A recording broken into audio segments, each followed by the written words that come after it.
much, Kim Heavey, for that kind introduction, and thanks to Kate Golder and the Old Girls Association, and to all of you, this wonderful Somerville community, for honouring me with this award. It's not lost on us journos that we're about as popular as a snap COVID-19 lockdown, so I was pretty surprised to get a phone call from the school a month or so ago telling me the news. Little did I know when I got that first job with the ABC in Port Augusta, in that one-person outpost, where it would take me. I moved down from Brisbane without knowing a soul in South Australia, let alone Port Augusta. I remember thinking, maybe it's a bit like Noosa, it's near the ocean.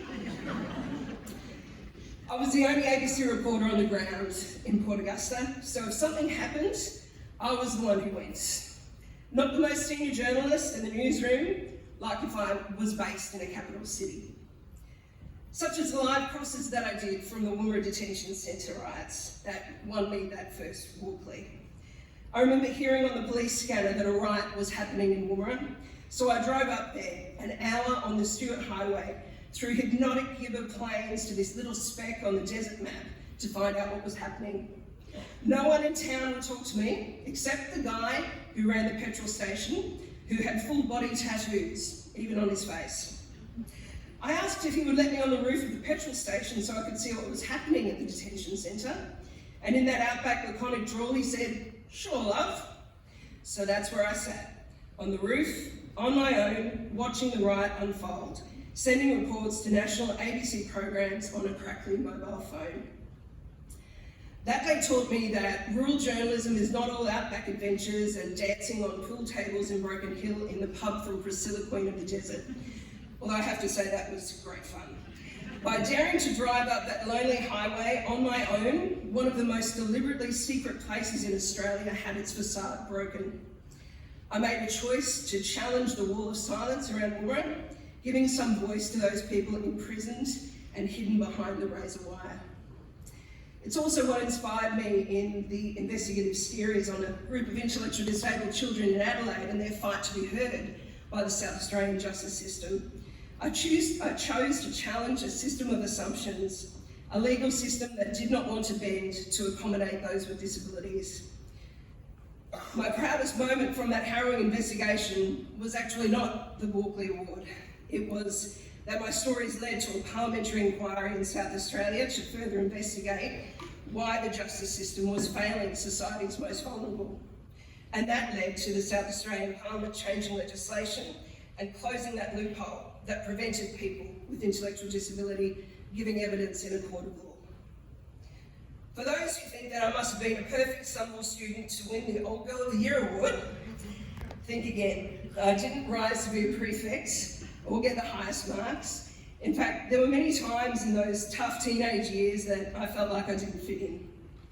But looking back now, I'm so thankful for Somerville for giving me the freedom to be me.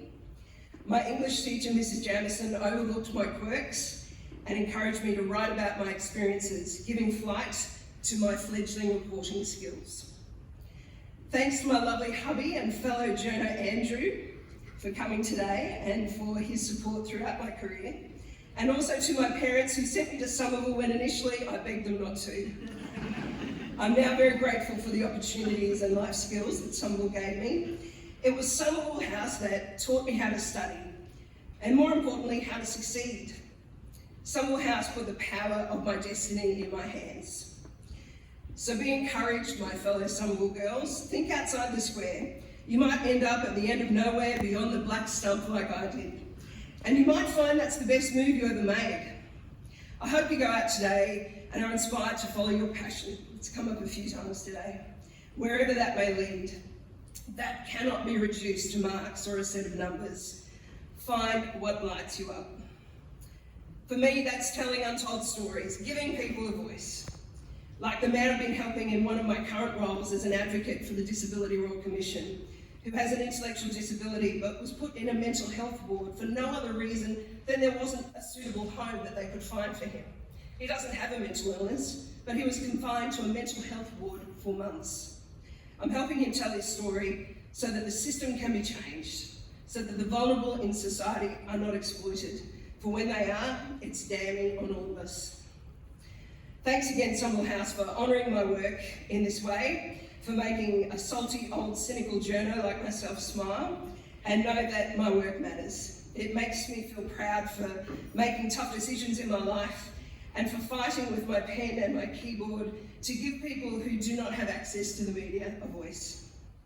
That choice hasn't been lucrative financially, but for me, telling untold stories and giving people a voice has been the greatest reward.